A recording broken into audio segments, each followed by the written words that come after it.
Boa noite, mais uma vez eu te convido para nos achegarmos agora à palavra de Deus, derramarmos o coração cheios de gratidão por mais um dia, mais um fim de semana que chega, mais um Shabá do Senhor para as nossas vidas, mais um dia que o Senhor nos faz amanhecer e entardecer, mais um dia de bênçãos, sol, de fartura, de família, de graça, de lutas, de dores, de livramentos. É mais um dia que nós nos achegamos para agradecer ao Pai por todas as boas dádivas vindas dos céus.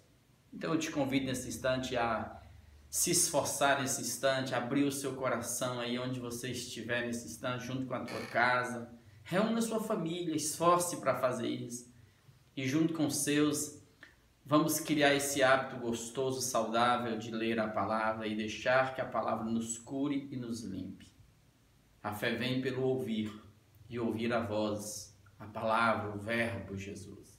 Então eu te convido nesse instante para nós continuarmos na leitura, Tiago 2, a partir do verso 14. E eu não quero que a gente perca o contexto. Você percebe que no contexto anterior, Tiago vem nos ensinando que a gente não deve fazer acepção de pessoas, e algo que ele percebeu e que estimula a escrever foi sobre a questão do ajuntamento, onde tem gente de todos os tipos, né? Gente pobre, gente rica, gente alta, gente baixa, gente de direita, gente de esquerda, gente branca, gente preta, gente de todo jeito. Mas Tiago só cita um caso, o caso de um rico e de um pobre, que era o mais comum, como eu disse para vocês. A igreja estava assim, começando a atingir camadas da sociedade. A base dela inicialmente era a maioria de escravos. Sim, gente que trabalhava, empregada, era na lida mesmo. E foi alcançando. E ele percebe uma distância entre um e outro. E ele fala que a gente não pode fazer acepção de pessoas, a gente tem que conviver bem. Eu não posso tratar um e outro com deferência. E ele diz que a gente precisa, no processo, na caminhada da gente, cumprir a lei e usar de misericórdia com todos. Porque a misericórdia e o amor sempre triunfam sobre o juízo. Ou seja, se eu tenho fé em Jesus Cristo, essa fé tem que ser uma fé imparcial. Eu tenho que lembrar que no chão da terra todos são iguais, é da mesma espécie, e Deus é que salva tanto um quanto o outro. Então eu não posso desprezar o irmãozinho, né? Porque Deus o amou. E Deus chama as coisas simples e loucas do mundo para surpreender o mundo, enlouquecer o mundo, os sábios, os poderosos desse tempo. E na sequência, esse a partir do verso 14, as pessoas leem do verso 14 ao verso 26 só para discutir fé e obra, o que vale, quem salva é fé ou é obra, o que está em jogo nisso aí, vai nisso. Não. Tiago na sequência só vai mostrar para nós algo muito simples. E ele diz assim no verso 14, meus irmãos, qual é o proveito? Se alguém disser que tem fé, mas não tiver obras, pode acaso semelhante fé salvá-lo? Então, de que adianta, olha, imagine que eu estou num contexto, de que adianta eu dizer que eu tenho fé em Jesus, que eu ando com Jesus, que eu caminho com Jesus, e essa fé que eu tenho em Jesus não se desembocar no coração do outro, na vida do outro, para abençoar o outro, para caminhar com o outro, qualquer que seja a condição social, política, cultural do outro, racial do outro. Eu tenho que aprender a fazer isso. Então ele só está dizendo para nós que quem tem fé em Jesus ama, vai servir o outro. Essa fé vai desembocar em obras. Ele não tá querendo fazer um discurso teológico como Lutero fez na Reforma. Queria tirar esse texto do cano porque a salvação é exclusivamente pela fé. Não, o Tiago não está dizendo isso. A salvação de fato é pela fé, o que ele vai dizer. Se um irmão ou irmã ou uma irmã estiverem carecidos de roupa ou necessitados do alimento cotidiano, e qualquer dentre vós lhes disser, ide em paz, aquecei-vos e fartai-vos, sem contudo lhe dar o necessário para o corpo, qual é o proveito disso? Assim também a fé, se não tiver obras por si só, está morta, é um cadáver. Percebeu? Eu tenho a veste, eu tenho alimento, vejo o irmão passando necessidade da veste do alimento, eu oro por ele, despeço em paz, vai, farta-se, o anjo vai te aquecer, o anjo vai derramar comida. Não, o anjo sou eu, Deus me deu condições para ajudar, eu tenho que ajudar. Então é isso que Tiago quer levar a gente a perceber. Ele está trazendo aqui aquela fala de Jesus. Vós sois sal e luz deste mundo. Vai, faça, obre, ilumine, trabalhe, para que o mundo veja as vossas boas obras. Não é você aparecer, não. O mundo vai perceber isso e vai glorificar quem? A Deus. Então quando eu amo, eu estou adorando Deus, eu estou glorificando Deus. Essa frase, o exemplo que Tiago dá aqui, é o mesmo exemplo de João lá no capítulo 7 com relação ao amor. De que adianta eu dizer que eu tenho fé em Deus e amo Deus, se essa fé e esse amor que eu tenho para com Deus não desembocar no outro e ajudar o outro? Quem ama a Deus, ama o próximo. É isso que ele está dizendo. Ele não está querendo colocar obras antes de fé. Se você põe obras antes da fé, isso é meritório. Já não é fé. É fé no que você pode fazer. Na produção humana, na carne, na minha construção. Eu produzi. Eu fiz. Fé não tem a ver com eu fiz. Eu produzi. Eu criei. Eu tive inteligência para crer. Eu entendi pessoalmente. Não. Fé é um descanso no que está feito. Vamos lá. Continua, verso 18. Mas alguém dirá, tu tens fé. E eu tenho obras. Duas pessoas, um tem fé e o outro tem obras. Aí um vai dizer, mostra-me essa tua fé sem as obras, e eu com as obras te mostrarei a minha fé. Dois paralelos. Como que eu vou provar que eu tenho fé se eu não tenho obras? O outro vai dizer assim, eu tenho fé porque eu tenho obras. Não pode separar uma da outra. Crês tu que Deus é um só? Grava. Crês você aí que Deus é um só? Fazes bem. Até os demônios creem e tremem. Então, crer por crer, simplesmente para dizer que crê da boca para fora, por uma questão de pertencimento, de status, de privilégios, de conquistar votos, como acontece nas políticas. As pessoas usam o nome cristão, usam o nome de Deus, usam versículos bíblicos, mas simplesmente para buscar um eleitorado. Mas ele não tem mesmo nenhuma relação com Deus, é como o diabo. Pergunta o diabo se ele crê em Deus, se você pudesse. Ele vai falar assim, lógico que eu creio. Ele me criou, não me criou assim, mas ele me criou um anjo, eu que me tornei assim. Mas eu creio só há um Deus, não existe deuses, há um Deus. Então, crer por crer, todo mundo crê. O problema é o seguinte, como é que você desenvolve essa fé no contexto histórico? Como é que essa fé sua se manifesta no contexto histórico? É isso que ele está dizendo. Olha, quer ver mais? Olha o verso 20. Queres, pois, ficar certo ao homem insensato de que a fé sem obras é inoperante? A fé tem que obrar, tem que praticar. Veja bem, olha os exemplos. Não foi por obras que Abraão, nosso pai, foi justificado quando ofereceu sobre o altar o próprio filho Isaque? Vou dar o exemplo agora. Vês como a fé operava juntamente com as obras? Vês como a fé operava juntamente com as obras? Com efeito, foi pelas obras que a fé se consumou, se realizou. Ganhou traços, contornos físicos.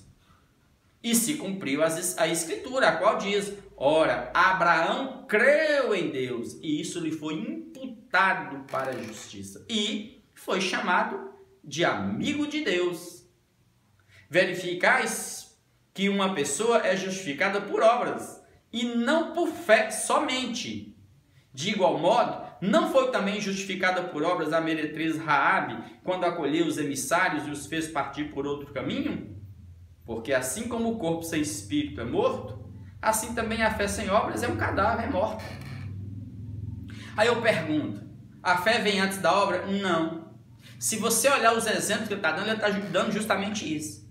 Por que Abraão é chamado de pai da fé? Porque a fé que hoje eu sei que ele teve, se consumou na história. Desde o início, quando ele ouve a voz de Deus em Ur dos Caldeus: Abraão, sai da tua terra, da tua parentela e vai para a terra que eu te mostrarei. Ele escutou a voz. Você ouviu falar de Jesus. Você ouviu o Evangelho. O que você faz com isso? Ele obedeceu. Ele partiu, mesmo sem saber para onde ia. Quando de novo ele escuta a voz, depois de ter tido um filho com 100 anos de idade, um milagre, um único filho, o filho da promessa, e Deus pede o filho novamente: Abraão, pega teu filho, teu único filho, leva lá no Monte Moriá e o sacrifica por mim, entrego em holocausto a mim. Abraão ouviu aquilo. Ele creu. E por que eu sei que ele creu? Porque ele não comentou, primeiro, ele não comentou isso nem com a esposa dele. Porque se ele comentasse com a esposa o matava. E ficava com o filho. Porque é uma loucura o que Deus pediu para ele. É contra todo o código de ética, em qualquer lugar da terra, matar um filho. Eu sei que ele creu porque ele foi. Entregou a Deus o filho. E por que eu sei que ele foi e entregou a Deus? Porque ele creu que Deus poderia ressuscitar o filho. Então observe que a fé que brotou, a fé antes de tudo. Ele ouviu a voz de Deus. E a fé se consumou. Ou seja, então a fé, ela obra, ela manifesta na história. A fé não pode ser estéril, só de palavras, só de boca, como os demônios creem, os anjos todos. Todo mundo crê. Aí ele cita também o exemplo de Raabe. Raabe era uma prostituta, estava lá em Jericó. Quando os espias foram vigiar, a cidade ia ser destruída. Quando ela percebeu que aquilo ali era o povo de Deus que vinha do hebreu, e que o Deus de Israel vinha à frente marchando, destruindo todas as nações e dando vitória àquele povo, ela falou assim: eu creio no Deus desse povo. Ela creu no coração, tanto que ela creu que ela preferiu correr o risco de ser morta. Mas escondeu os espias quando foram procurados pelo povo de Jericó, porque o povo descobriu que eles estavam lá. Ela pega os dois, esconde os dois espias e fala assim: ó, só quero uma coisa de vocês, escondo vocês, mas quando vocês vierem de lá para cá, salva a minha casa. E o sinal foi um fio vermelho na porta da casa dela. Ela foi salva por isso. Então, a fé que ela teve nesse Deus de Abraão, nesse Deus de Israel, foi a fé que fez ela arriscar, obrar, crer. Então observe que entre o ouvir, a fé que brota, essa fé vai se manifestar. É o que a gente chama de salto da fé. Você pensa que você está pisando no escuro, mas não está. Você está pisando num chão sólido, que é o chão da fé. É absurdo. Fé é absurdo, é loucura, é mistério. Mas é aí que ela brota. Então Tiago só está dizendo algo muito simples para aqueles irmãos daquela igreja, daquele tempo, onde uns estavam sendo esquecidos. De que adianta, meu irmão, você falar que tem fé em Jesus, ter condições de ajudar o seu irmão necessitado e não fazer? Que fé louca é essa? A fé sua tem que obrar, tem que praticar, tem que exercer frutos. É simples, não precisa teologizar as coisas. E grava uma coisa: fé nunca é produção da carne. Aliás, amados, não existe nada que tu tenhas, que eu tenha, que não tenha sido doado dos céus. A árvore da vida não tem significado quando o homem vai lá e tenta buscá-la novamente, depois que se perde, como no caso de Adão. Não, ela tem que ser oferecida. Os querubins ficaram ao redor da vida guardando com espadas de fogo. É por isso que em Apocalipse o vencedor herdará, comerá do fruto da árvore da vida. Ele voltará a viver eternamente, a ser como antes no princípio. Não, o fim nunca é distante do começo, gente. É tão gostoso ver essa questão aqui da fé sendo trabalhada.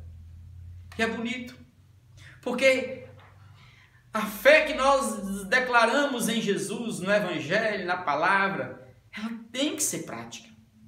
E é isso que está acontecendo nos nossos dias. Nós estamos ficando um povo esquizofrenizado justamente por isso. Porque o Jesus que nós declaramos e cantamos com a boca, Não é o Jesus que nós estamos vivendo no nosso dia a dia. Olha como que nós temos sido tanto motivo de chacota. E não vem criticar o mundo, que o mundo está perseguindo a gente. Não.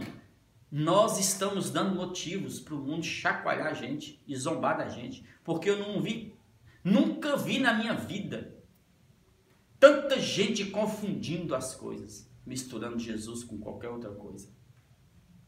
Volte para o princípio.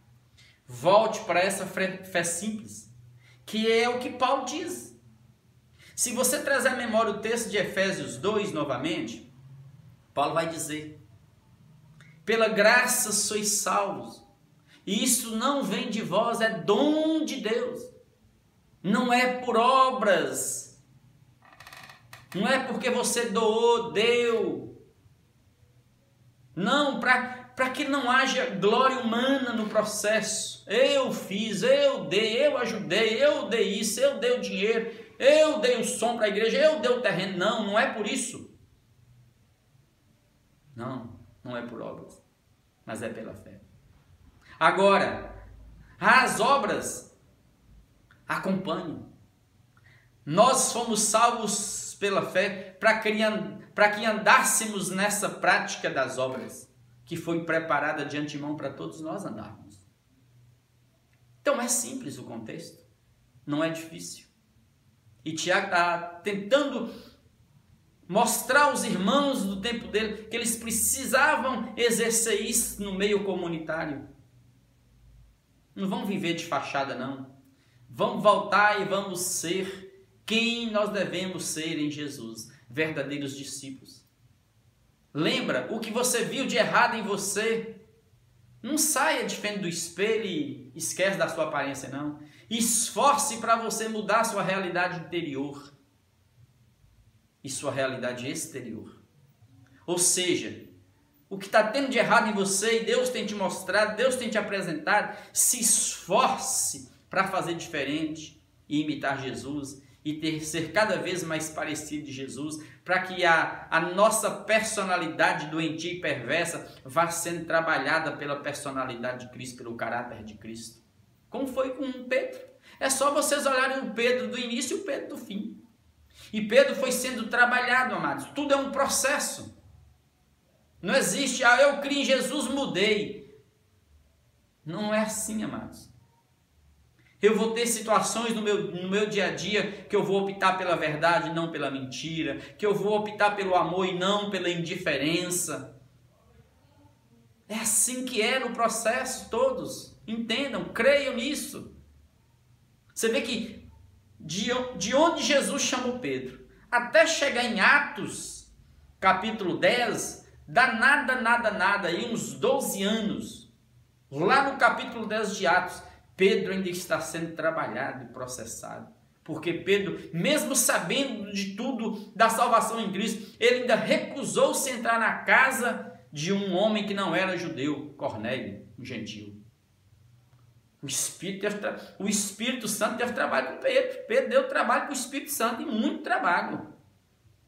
Pedro teve que ter muita visão, muita revelação para se convencer que ele tinha que entrar na casa de um homem, entre aspas, impuro.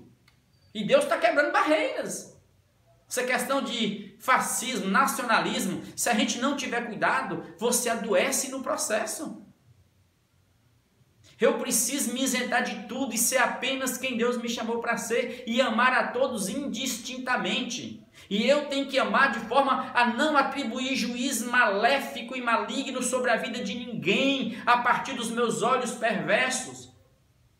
Eu tenho que aprender a olhar a vida com os olhos da fé, os olhos de Jesus, os olhos da alma. Para mim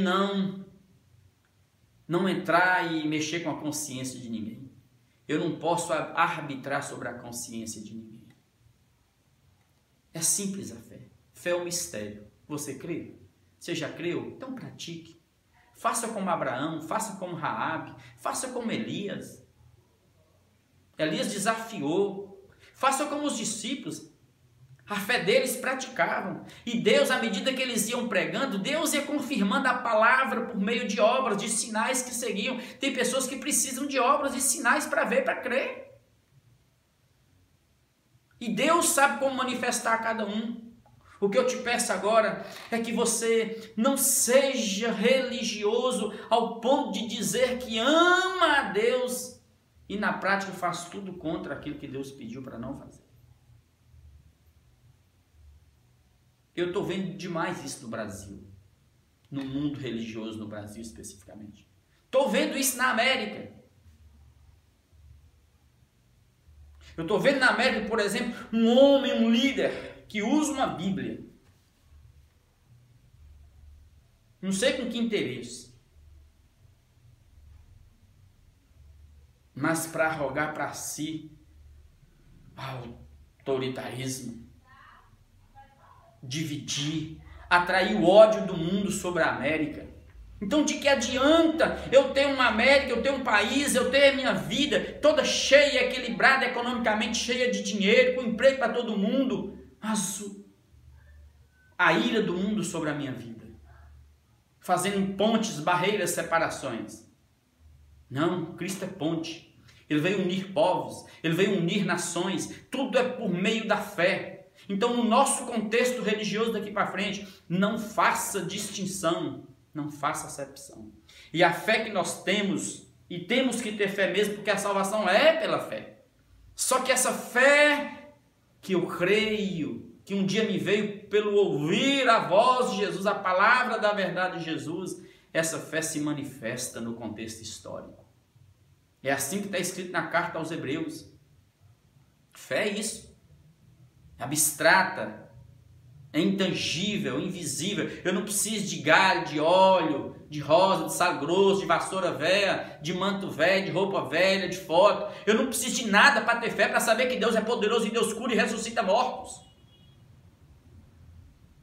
Não preciso, a fé me leva a crer e saber que Deus opera tudo isso. Eu não posso fazer disso um carro-chefe e afastar a multidão de gente da fé e colocar as pessoas apenas em crenças. Não, amados. E não queira fazer também como grupos religiosos que saem dando obra, dando comida para os outros, achando que está salvo. Não. Isso é meritocracia. É gente que faz isso para ir se aperfeiçoando no chão da terra. É gente que crê não na encarnação, no verbo, a palavra que veio, mas crê que eu fazendo, eu vou estar crescendo, me tornando cada mais um homem de luz, até chegar à perfeição em Jesus. Isso é mentira, o seu irmão só vai piorando no processo. Isso é balela, isso. Fé é um descanso, não é produção humana. Você pode dar comida o resto da vida, sem amor nada aproveita. Você pode dar comida, você pode profetizar, revelar, você pode ter todos os conhecimentos da ciência deste mundo. Se você não tiver amor, não vai resolver nada. Se não for a fé que atua pelo amor mesmo, você não está sendo edificado. Está enchendo a barriga dos outros, mas sua alma está sendo destruída. Você está virando um cara religioso. Vamos orar nesse instante? Peça a Deus fé. Exerça a sua fé no dia a dia. Eu não sei como é que está a sua situação, seu momento familiar, conjugal, financeiro, social, espiritual, não sei. Mas ore com fé agora e peça a Deus para equilibrar-te, colocar integridade em nós, equilíbrio em nós, alinhamento em nós, junto com a palavra de Deus. Pai, nós erguemos as vozes aos céus porque cremos. Cremos que é daí que nos vem todo o bem. E cremos que no processo o Senhor, Pai, nos chamou. O Senhor manifestou o teu poder. Rasgou os céus. Levantou o Filho na cruz. O levantou da tumba. Oh Deus, e colocou em nós o Espírito. E o Espírito em nós, Pai, nos faz crer que somos do Senhor. Tu nos amaste, estamos selados, guardados, protegidos, o sangue nos cobre e das tuas mãos, da tua presença não tem ninguém, Pai, nem crise, nem fome, nem demônios, nem diabo, nem obras malignas, nenhuma que poderá nos separar do amor do Senhor em Cristo Jesus. Mas agora, Pai, essa fé que eu estou declarando, que nós declaramos ter no Senhor, ajuda-nos a praticá-la, Senhor, em relação aos nossos, ao próximo. Ajuda-nos a sermos gente que frutifica no chão da terra. Tira da nossa vida toda esterilidade, Pai. Faz-nos férteis no amor, frutíferos. Cerca com anjos. Supra as minhas necessidades na minha casa. Guarda os meus onde estiverem. Guarda os teus filhos que estão agora orando conosco, a necessidade de cada um deles, o que está doente, machucado, desanimado, abatido, deprimido, o que ficou desempregado, o que está dependendo apenas de um recurso do Estado. Oh Deus, tem misericórdia, Pai. Supra, Deus, eu creio, Pai, que o Senhor supre as necessidades de cada um. Então entra com provisão e faz um mistério nessa vida, nesse instante, e realiza o teu milagre, Deus. Envia o teu anjo com graça e com poder. Ó Espírito de Deus, tu que estás aqui, tu que estás ali, tu que estás onde tu quiseres, porque tudo está em ti, Pai. Então faz o teu milagre na vida desse que está orando conosco agora. E repreenda toda ação maligna nesse instante. Toda ação maligna, todo oportunismo demoníaco nesses dias oprimindo-nos, Pai. Repreenda, Pai. E dê-nos a graça de descansarmos no amor do Senhor. É assim que nós oramos, agradecidos pelo milagre e pela fé que tu mesmo nos destes em Cristo Jesus, pelo Espírito. Amém, amém, amém.